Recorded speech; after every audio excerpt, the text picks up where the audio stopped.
மனிதன் வாழ்க்கையிலே வாழ்ந்து வருகிறார்கள். அப்போது அந்த 25 வயசு இருக்கும்போது, 50 வயசு இருக்கும்போது, 75 வயசு இருக்கும்போது 100 வயசை கடப்போமா? 25 வயசுலேருந்து 50 வயசை கடக்க முடியுமா? 50 வயசுலேருந்து 75 வயசை கடக்க முடியுமா? 75 வயசுலேருந்து 100 வயசை கடக்க முடியுமா? என்றெல்லாம் சிந்தித்து சிந்தித்து மனிதன் ஆகப்பட்டவர் என்ன செய்கிறார்கள்? தனக்கு இருப்பதை வைத்துக் கொண்டு தன் வாழ்க்கை வாழாமல் 25 பைசா சம்பாதிச்சிட்டோம், 25 பைசா சம்பாதிச்சிட்டோம், அதன் பிறகு 50 பைசா சம்பாதிக்கணும், 50 பைசா சம்பாதிக்கணும், அதன் பிறகு 75 பைசா சம்பாதிக்கணும், 75 பைசா சம்பாதிச்சிட்டோம், அதுக்கப்புறம் 1 ரூபாய் சம்பாதிக்கணும், 100 ரூபாய் சம்பாதிக்கணும். அப்போ அந்த 100 ரூபாய் என்பது ஆசை கொண்டு மனமாகப்பட்ட தேடி செல்லும் போது, அப்போ உழைத்து உழைத்து உழைத்து உழைத்து உழைத்து உழைத்து உழைத்து உழைத்து உழைத்து உழைத்து துடிக்கக்கூடிய மனதுக்கு உறக்கம் தெரியவில்லை. அப்போ உழைத்து உழைத்து உழைத்து உழைத்து நான் ஓடிக்கொண்டே இருக்கணும். நமக்கு என் பிள்ளையை பார்க்கணும், நம்மளோட சகோதரிகளை பார்க்கணும், தன்னோட அண்ணன்மார்களை பார்க்கணும், என்னோட தம்பிகளை பார்க்கணும், எல்லாம் பார்க்கணும். உழைச்சு ஓடி ஓடி ஓடி ஓடி ஓடி ஓடி உழைத்து கொண்டு இருக்கக்கூடிய மனம் சம்பாதிக்க வேண்டும், சம்பாதிக்க வேண்டும், சம்பாதிக்க வேண்டும், சம்பாதிக்க வேண்டும், குடும்பத்தை காக்க வேண்டும் காக்க வேண்டும் என்று நினைத்து இருக்கக்கூடிய மக்களுக்கெல்லாம் யாம் ஒன்று கூறிக்கொள்கிறோம். தனக்கு உழைத்து உழைத்து உழைத்து உழைத்து சம்பாதிக்க வேண்டும், செயல்பட வேண்டும் என்று தனக்கு என்ன செய்கிறார்கள்? ஓடி ஓடி உழைத்து கொண்டு தன் உடல் தேகத்தை இழந்து விடுகிறார்கள். உடல் தேகத்தை இழந்து விடுகிறார்கள். உடல் தேகமாகப்பட்டதை தனக்கு உறக்கம் அல்லாமல், தனக்கு உணவு அல்லாமல், உணவும் சரியால்லாமல், உறக்கமும் அல்லாமல் அந்த உடல் தேகம் ஓடிக்கொண்டே இருக்கிறது. ஆகையால் பார்க்கக்கூடிய பிள்ளைகள் அனைவருமே உணர்ந்து கொள்ளுங்கள். ஏனென்றால் அன்றைய காலத்திலே காலனா அரைனா என்று ஒருனா என்றெல்லாம் சொல்வார்கள். அப்போது அந்த நூற்றாண்டு தாண்டிவிட்டு, நூற்றாண்டு, அரை நூற்றாண்டு, ஒரு நூற்றாண்டாகிவிட்டது. இப்போது தனக்கு நூற்றாண்டு கணத்து கழித்து 3ஆம் நூற்றாண்டிலே தனக்கு இதிகாசத்திலே 4ஆம் நூற்றாண்டிலே நிற்கின்றார்கள். அப்போது அந்த 4ஆம் நூற்றாண்டில் நிற்கக்கூடிய பிள்ளைகள் அனைவருமே இதை அறிந்து கொள்ள வேண்டும். தனக்கு அனைவரும் இதை புரிந்து கொள்ள வேண்டும். தகப்பன் ஒரு செயலாகப்பட்டது. 25 பைசா சம்பாதிக்கக்கூடியவர் 50 பைசா சம்பாதிக்க வேண்டும், 50 பைசா சம்பாதிக்கக்கூடிய 75 பைசா சம்பாதிக்க வேண்டும், 75 பைசா சம்பாதிக்கக்கூடிய ஒரு ரூபாயை எட்டப்பட வேண்டும் என்று ஓடி உழைக்கக்கூடிய தன் தகப்பனாக இருக்கட்டும், தாயாக இருக்கட்டும், பிள்ளைகளாகப்பட்ட இன்றைய சூழ்நிலையில் அவர்கள் பிள்ளைகள் அனைத்தும் உணர வேண்டும்.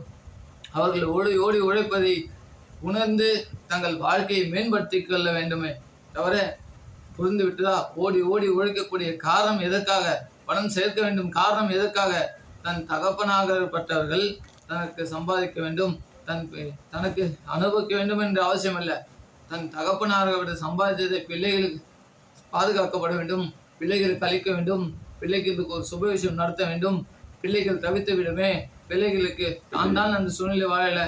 ஏன்னா தன் தகப்பனார்கள் எல்லாம் 50 பைசா 25 பைசாலாம் வாழ்க்கை வந்திருப்பாங்க. ஆனால் இப்போ இருக்கக்கூடிய வாழ்க்கையில் 100 ரூபாய், 200 ரூபாய், 500 ரூபாய், 1000 ரூபாய் இந்த வாழ்க்கை மாறிவிட்டது. அப்போ தகப்பனார் சூழல் இருக்கும்போது 100 ரூபாய் அல்ல. காரணம், அவர்கள் வாழ்ந்த வாழ்க்கை 25 பைசா, 50 பைசா என்று 75 பைசாலாம் என்று கூறுவார்கள். ஆனால் இப்போது வாழக்கூடிய வாழ்க்கை 50 பைசா எங்கே இருக்கிறது? 25 பைசா எங்கே இருக்கிறது? 75 பைசா எங்கே இருக்கிறது? 1 ரூபாய் எங்கே இருக்கிறது? எது ஒன்றும் அல்ல, அனைத்தும் மறந்து போய் அல்லவா? 1 ரூபாயிலே நின்று விட்டது. இன்றைக்கு 1 ரூபாயை கொண்டு போயினா தனக்கு என்ன மதிப்பாகும்? ஒன்றும் அல்ல. அப்போ அந்த 1 ரூபாய் எதுக்கு மதிப்பாகுது? தன் உடல் தேகத்தை அழித்துக் கொள்ளும் போது அந்த 1 ரூபாய் விற்கிறார்கள். அதுக்குதான் மதிப்பாகுது. அதுக்காக தான் அன்றைய நூற்றாண்டில் இருக்கக்கூடிய தன் தந்தையாரெல்லாம் கடந்து விட்டார்கள். அப்போ இப்ப தந்தையாராகப்பட்டவர்கள் உழைத்ததெல்லாம் எங்கே வீணாக விடக்கூடாது என்பதற்காக தான் 1000 ஆகப்பட்டதை 2000 ஆகப்பட்டதை 100 ரூபாய் 200 ரூபாய் காலம் போய் 2000 1000 என்று காலம் உருவாகி 500 என்று 200 500 என்றெல்லாம் உருவாகிவிட்டது. அப்போது தங்கள் பிள்ளைகளாகப்பட்டவர்கள் இப்போது இங்கு வீண் விரயம் செய்கிறீர்கள் அல்லவா? இதுவும் உங்களுக்கும் ஒரு பாடமாக இருக்கட்டும் என்பதற்காக தான் இந்த இதிகாசத்தின் உண்மையை எடுத்து காட்டுகிறோம். தந்தை எப்படியெல்லாம் சிரமப்பட்டு தனக்காக ஓடி ஓடி உழைத்ததை நினைக்க வேண்டுமோ அதை கூறி இதிகாசம் இப்போது தனக்கு எடுத்துரைக்கக்கூடிய சூழல் தான் உருவாகிறது. அதனால்தான் தன் தந்தையை நினைத்து பாருங்கள். இருப்பிடத்தில் ஒவ்வொருவரும் தன் தந்தையை நினைத்து கொள்ள வேண்டும் என்றால் அவர் காலத்திலே காலனா அரைனா என்றெல்லாம் இருப்பார்கள் முப்பாட்டங்காலத்திலே.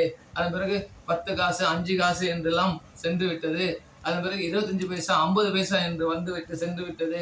இப்போது 100 ரூபாய் ரூபாய், 200 ரூபாய், 150 ரூபாய், 100 ரூபாய், 200 ரூபாய் இப்படிதான் அச்சடிக்கப்பட்டது. அப்போது அச்சடிக்கப்பட்ட நோட்டு 100, 200, 500 என்றுதான் அச்சடிக்கப்பட்டது.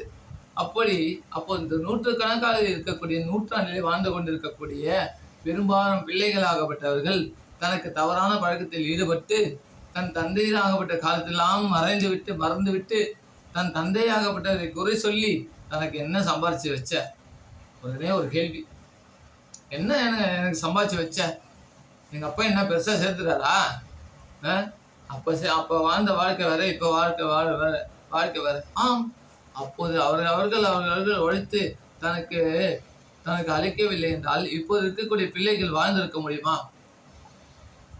அப்போது தவறான பழக்கத்தில் ஈடுபட்டு சேமிக்காம இருக்கக்கூடிய தந்தைகளை நாம் கேட்கிறோம்.